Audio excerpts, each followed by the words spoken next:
Peacemakers of Christo. நீ செய்யும் காரியங்கள் கடவுளுக்கு உகந்தனவாக இருக்க வேண்டுமா, இல்லையே மனிதர்களுக்கு உகந்ததாக பெருமை தருவதாக இருக்க வேண்டுமா? மத்தேயு சுவிசேஷம் 6வது அதிகாரம் 3வது வசனத்திலே தேவன் கூறுகிறார், நீங்கள் தர்மம் செய்யும் போது உங்கள் வலக்கை செய்வது இடக்கைக்கு தெரியாது இருக்கட்டும். ஜெபிப்போம். அன்பின் பரலோக பிதாவே, கல்வாரி நாயகனே, கருணையுள்ளவரே, உன்னத தெய்வமே, பரிசுத்தரே பரிசுத்தரே பரிசுத்தரே, நீர் அப்பா வல்லமையான தேவன் ஆண்டவரே. அப்பா, உம்முடைய சிறப்பு புகழ் என்னாலும் பெருமைதக்கதாக இருக்க வேண்டும் ஆண்டவரே. ஆமாப்பா, உம்முடைய செயல்கள் எல்லாம் போற்றுதலுக்குரியது ஆண்டவரே. எத்தனையோ தடவை ஆண்டவரே உம்முடைய பிள்ளைகளை நீர் சுகமாக்கிய பிற்பாடு இதை யாருக்கும் சொல்ல வேண்டாம், நீங்கள் குருக்களிடம் சென்று காண்பியுங்கள், நீங்கள் வீட்டிற்கு போங்கள், உங்கள் வேலையை பாருங்கள், நீ நலமடைந்து விட்டாய், உனக்கு பார்வை கிடைத்து விட்டது, உன்னுடைய குஷ்ட ரோகம் குஷ்ட நோய் உன்னை விட்டு நோங்கி போய்விட்டது, இன்று நீ விடுதலை அடைந்து விட்டாய், சுகத்தை பெற்று விட்டாய் என்று ஏராள பிள்ளைகளுக்கு கூறினீர் ஆண்டவரே. இந்நாளிலும் சுவாமி, இந்த உலகத்திலே அற்புத காரியங்களை அள்ளி அள்ளி கொடுக்கிற தேவன் நீர்தான் ஆண்டவரே. எத்தனையோ பிள்ளைகளுடைய வாழ்க்கையை பலப்படுத்துகிற தேவன் நீர் சுவாமி. உடைந்து போனவனை, அப்பா அனாதை ஆனவனை, ஆண்டவரே வாழ்வே இல்லை என்று நினைத்தவனை, சிதறி போனவனை அப்பா சீர்படுத்திய தேவன் நீர்தான் சுவாமி. ஆம் ஆண்டவரே, உம்முடைய தர்ம காரியங்களுக்கு அளவே இல்லை ஆண்டவரே. இருந்த போதிலும் அது யாருக்கும் தெரிய வேண்டாம், யாரும் அறிய வேண்டாம், நீ சொல்ல வேண்டாம் என்று கட்டளை இட்டிரே சுவாமி. ஆனால் இன்று ஆண்டவரே, உன்னிடம் இருந்து நான் பிச்சை கேட்டு எத்தனையோ தடவை ஆண்டவரே, எனக்கு பணத்தை கொடு, வீட்டை கொடு, எனக்கு குழந்தைய கொடு, எனக்கு நகையை கொடு, வேலையை கொடு, நான் எனக்கு வயலை கொடு, எனக்கு பிளாட்டை கொடு என்று கேட்ட ஆண்டவரே, நான் வசதி மேல வசதியை படைத்து கொண்டேன் ஆண்டவரே, பெற்று கொண்டேன் சுவாமி. ஆனால் ஆண்டவரே, இன்று நான் செய்கிற தர்ம காரியங்கள் ஆண்டவரே, ஆலயத்திற்காக இருந்தாலும் அயலாருக்காக இருந்தாலும் அது எல்லாத்துக்கும் தெரியணும் என்று நினைக்கிற மனத்தன்மை உடைய மனிதர்களாக மாறி போய்விட்டோம் ஆண்டவரே. அண்ணனுக்கு செஞ்சாலும், தம்பிக்கு செஞ்சாலும், அக்காவுக்கு செஞ்சாலும், அண்ணனுக்கு செஞ்சாலும், தங்கச்சிக்கு செஞ்சாலும் அத ஊரு ஃபுல்லா சொல்லி காமிக்கிறவனாக ஆண்டவரே, அந்த தர்மத்தை பற்றி சொல்லி அவர்களை தாழ்மைப்படுத்துகிறவனாக, சொல்லி சொல்லி காண்பிக்கிறவனாக மாறி போய்விட்டேனே ஆண்டவரே. அப்பா, எங்களை மன்னிக்க ஜெபிக்கிறோம் ஆண்டவரே. அப்பா தெய்வமே, தர்ம கர்த்தாவே, இயேசுவே, நீர் கொடுத்த சொத்துனாலதான் நான் சாப்பிட்டு இருக்கிறேன் ஆண்டவரே, நீ கொடுத்த காசுனாலதான் நான் சாப்பிடுறேன் ஆண்டவரே. அப்பா, ஒவ்வொரு நாளும் எனக்கு கஷ்டமா செய்யும் வருமானத்தையும் கொடுக்கிற தேவன் நீர்தான், வேலை செய்யக்கூடிய திறமையை கொடுக்கிற தேவன், சக்தியை கொடுக்கிற தேவன் நீர்தான் ஆண்டவரே. ஆனால் சுவாமி, உம்முடைய ஆலயத்திற்கு, பலிபீடத்திற்கும், மணிகுண்டுக்கும், கொடிக்கம்பத்துக்கும், ஆண்டவரே திருவிழாவுக்கும், இல்ல பலவிதமான நவநாள் ஜபங்களுக்கும் நான் உதவி செய்தேன் ஆண்டவரே. மாலையை வாங்கி கொடுத்தேன், சுரூபங்களை வாங்கி கொடுத்தேன், பாத்திரங்களை வாங்கி கொடுத்தேன், விளக்கை வாங்கி கொடுத்தேன் ஆண்டவரே, சாப்பாடு போட்டேன் என்று என் பேரை படிக்கணும், நான் எவ்வளவு கொடுத்தேன், நன்கொடை கொடுத்தேன், என் பேரை அட்டையில எழுதணும், இல்ல சாமியார் வாசிக்கணும் என்று ஆடம்பரத்திற்காக எதிர்பார்க்கிறவர்கள், பெருமைக்காக எதிர்பார்த்து தர்மங்களை செய்கிற மனிதர்களாக மாறி போய்விட்டோமே ஆண்டவரே.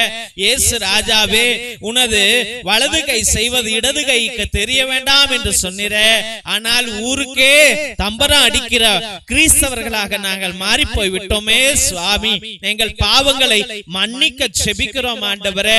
இந்த உலகம் கொடுக்கிற பேரும் புகழும் எங்களுக்கு வேண்டாம் ஆண்டவரே. அப்பா, இவர்கள்ட்ட நாங்க நல்ல பேர் எடுக்க தேவையே இல்லையா ஆண்டவரே. ஏசப்பா, நீர் கொடுத்த காசை உனக்கு கொடுப்பதில்லை நான் கணக்கு பார்க்கிறேனே ஆண்டவரே. இன்று தர்மம் என்பது செத்து போயிடுச்சு ஆண்டவரே. ஆண்டவரே, 4 பேர் பசியா இருக்கிறாங்கன்னு உதவுற மனத்தன்மைகள் இல்லை ஆண்டவரே. சாப்பாடு வாங்கி கொடுக்கிற மனத்தன்மைகள் இல்லை ஆண்டவரே. அப்படியே வாங்கி கொடுத்தாலும் அதை போட்டோ எடுத்து ஸ்டேட்டஸ்ல போடுறதும் ஆண்டவரே, ஊருக்கெல்லாம் தெரியப்படுத்துற மனிதர்களாக, வீடியோ போடுற மனிதர்களாக, யூடியூப்ல போடுற மனிதர்களாக மாறி அதுல காசு சம்பாதிக்கிற மனிதர்களாக மாறி போயிட்டமே சுவாமி. இயேசுவே, எங்கள் பாவங்களை மன்னிக்க உம்மிடம் இறைஞ்சி மன்றாடுகிறோம் சுவாமி. ஏசப்பா, நீ கொடுத்த காசு ஆண்டவரே, நான் பிறந்தையிலிருந்து நான் இந்த காசை எடுத்துட்டு வரலப்பா. இந்த வீடு நீ கட்டினது ஆண்டவரே, இந்த நகையை நீ கொடுத்தது ஆண்டவரே, இந்த புடவை, இந்த சட்டை, இந்த வேஷ்டி, இந்த பேண்ட் சட்டை எல்லாம் நீ கொடுத்தது ஆண்டவரே. ஏசப்பா, இந்த வேளையில நான் பார்த்துட்டு இருக்கிற போனு கூட நீதான் ஆண்டவரே கொடுத்து, அதற்கு ரீசார்ஜ் நீதான் ஆண்டவரே பண்ணினி சுவாமி. இயேசு ராஜாவே, இந்த பலிபீடத்தை நீர் கட்டினீர் ஆண்டவரே, நாங்க கட்டவே இல்லையப்பா. உம் சித்தத்தின் பிரகாரமே இது எழுப்பப்பட்டது ஆண்டவரே. அப்பா தெய்வமே, எங்கள் பாவங்களை மன்னியும் ஆண்டவரே. இந்த உலகத்திற்கு வெறுமனையாக வந்தோம், வெறுமனையாக தான் போக போகிறோம் ஆண்டவரே. இந்த உலகத்திற்கு நாங்கள் சொந்தம் இல்லை, எங்களுக்கு இந்த உலகம் சொந்தம் இல்லை ஆண்டவரே. நீர் ஒருவர் தான் ஐயா சொந்தமானவர் சுவாமி. இயேசு ராஜாவே, இதோ மனம் உடைந்து யாராவது எனக்கு உதவி செய்வார்களா? ஏசப்பா, பிச்சை போடுவாங்களா? ஐயோ பசிக்குதே இயேசுவே, தர்மம் செய்கிற யாரும் இல்லை ஆண்டவரே. மனிதர்கள் இல்லை அப்பா, மனசு இல்லை என்று தவிக்கிற உன் பிள்ளைகளை பாருங்கப்பா. என் கடனுக்கு உதவுவாங்களா? என் அண்ணன் உதவுவானா? என் தம்பி உதவுவானா? என் அக்கா உதவுவாளா? தங்கச்சி உதவுவாளா? என் மனைவி வீட்டுல இருந்து உதவுவாங்களா? எனக்கு உதவி எங்கிருந்து வரும் தெரியலையே ஆண்டவரே. அப்பா, இடிந்து போன மரமாக இருக்கிறேன், கடனை பார்த்தா பெருகி போய் கிடக்குது ஆண்டவரே. கல்யாணம் பக்கத்துல வந்துருச்சு ஆண்டவரே, காசே இல்லை என்று ஒரு சகோதரியானவர் கண்ணீர் விட்டாள் ஆண்டவரே. அந்த பகலுக்கு நீர் ஆண்டவரை போஷித்தீர் சுவாமி. இயேசு ராஜாவே, இன்னைக்கு வேலை, சரியான வேலை வாய்ப்புகள் இல்லாம எவ்வளோ பிள்ளைங்க ஆண்டவரே குடும்ப கஷ்ட நிலையில இருந்து கொண்டு இருக்கிறார்கள் ஆண்டவரே. ஏசப்பா, காசு இல்லாமல் மனைவி வாழ்க்கையை இழந்து போயிட்டா, காசு இல்லாம கணவன் விட்டுட்டு போயிட்டா என்று கண்ணீர் விடுகிற பிள்ளைகள், காசு இல்லாம ஆண்டவரே பிள்ளைங்களை படிக்க வைக்க முடியலையே ஆண்டவரே. அப்பா, ஒண்ணுமே சேர்த்து வைக்கலையப்பா. என் மகளுக்கும் மகனுக்கும் வயசு ஆயிட்டே இருக்குது ஆண்டவரே, கல்யாணம் பண்ணணும்னா ஒரு காசு கூட வீட்டிலேயே இல்லையே ஆண்டவரே என்று கண்ணீர் விடுகிற உன் பிள்ளைகளை கண்ணோக்கும்படியாக ஜெபிக்கிறோம் ஐயா. ஆண்டவரே, என் குடும்பம் புல்லா, என் வீடு புல்லா கடனா நிறைஞ்சிருக்குது ஆண்டவரே, அது கடல் போல எழுந்திருக்குது ஆண்டவரே. இயேசுவே, இந்த பண கஷ்டத்திலிருந்து நான் எப்படி வெளியாவேன்? எனக்கு தர்மம் செய்வார் யாரும் இல்லை, உதவுவார் யாரும் இல்லை.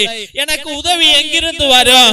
என் இயேசப்பாவிடமிருந்தே அல்லவா வரணும் ஆண்டவரே. என் பாவங்களை மன்னிங்கப்பா, எனக்கு தர்மம் செய்யுங்க ஆண்டவரே. பிச்சைக்காரனை போல ஆண்டவரே மடி பிச்சை கேட்கிறேன் ஆண்டவரே. குழந்தை பாக்கியம் என்ற தர்மத்தை கொடுங்க ஆண்டவரே. சுகம் என்ற தர்மத்தை கொடுங்க ஆண்டவரே. சந்தோஷம் என்ற தர்மத்தை கொடுங்க ஆண்டவரே.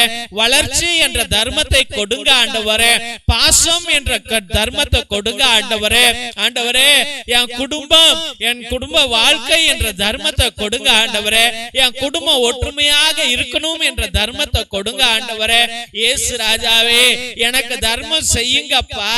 இயேசுவே, என் மீது உன் சிலுவையிலிருந்து வந்து உம்முடைய பரிசுத்த ரத்தத்தை நீ தெளிக்கும்படியா ஜெபிக்கிறோம் ஐயா. இயேசப்பா, என்னை பலப்படுத்துங்க ஐயா. அப்பா, கையேந்தி பிச்சை கேட்கிற ஒவ்வொரு பிள்ளைகளுக்கும் நீர் நிறைவான ஆசீர்வாதங்களை கொடுப்பீர், அவர்களை வாழ வைப்பீர். இயேசுவே, என் தெய்வீக கர்த்தாவே, என் மீது மனமிறங்குங்க என்று ஜெபிக்கிற உம் பிள்ளைகளையும் உம் மகனையும் உம் மகளையும் நீர்தாமே ஆசீர்வதிக்க வேண்டும் என்று ஜெபித்து அருமையான பிள்ளைகளை உம்முடைய பரிசுத்தமான கல்வாரி பாதத்திலே சமர்ப்பித்து ஜெபிக்கிறோம் எங்கள் ஜீவனுள்ள நல்ல பிதாவே. ஆமென், ஆமென், ஆமென். சிலுவை ஆசீர்வாதத்தை பெற்றுக்கொள்வோம். தந்தை ஆசீர்வாதத்தின் திருசிலுவை, திருசிலுவை உனக்கும் உன் குடும்பத்திற்கும் வெளிச்சமாய் இருக்கிறது.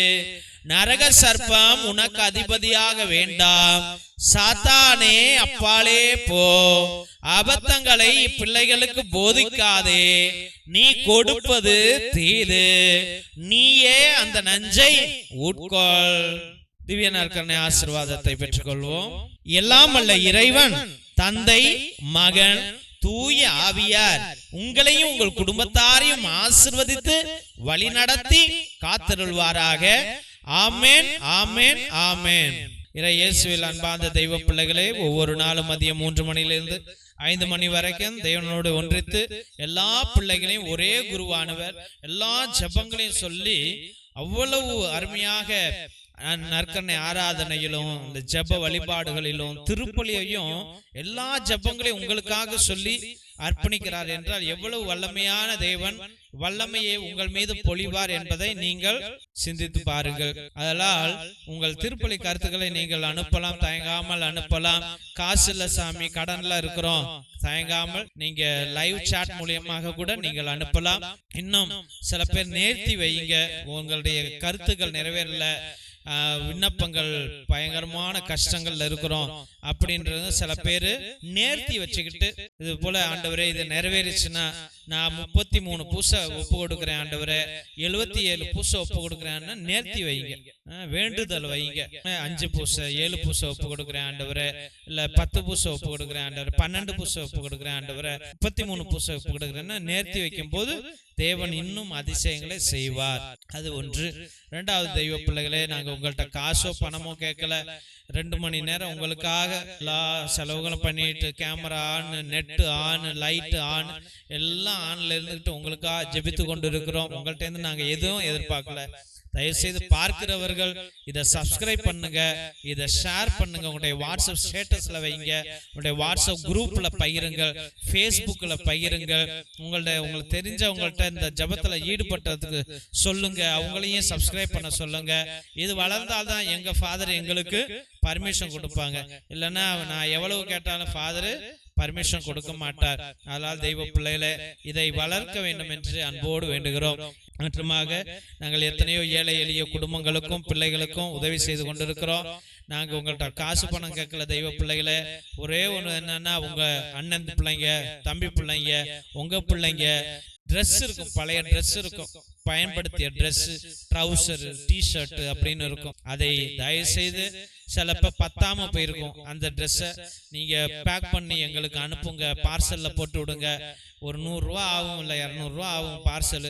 அதை நீங்க கொஞ்சம் பொறுத்துக்கிட்டு நீங்க பண்ணுங்கன்னா, உங்க வீதியில நிறைய பேர் பணக்காரர்கள் இருப்பாங்க, அவங்கள்ட்ட சொல்லி அவங்க பிள்ளைங்களுடைய பழைய ட்ரெஸ் வீணா போட்டு வச்சிருப்பாங்க, அதை எங்களுக்கு அனுப்பிவிட்டால் எங்க பிள்ளைங்க அவ்வளவு சந்தோஷப்படுவார்கள்.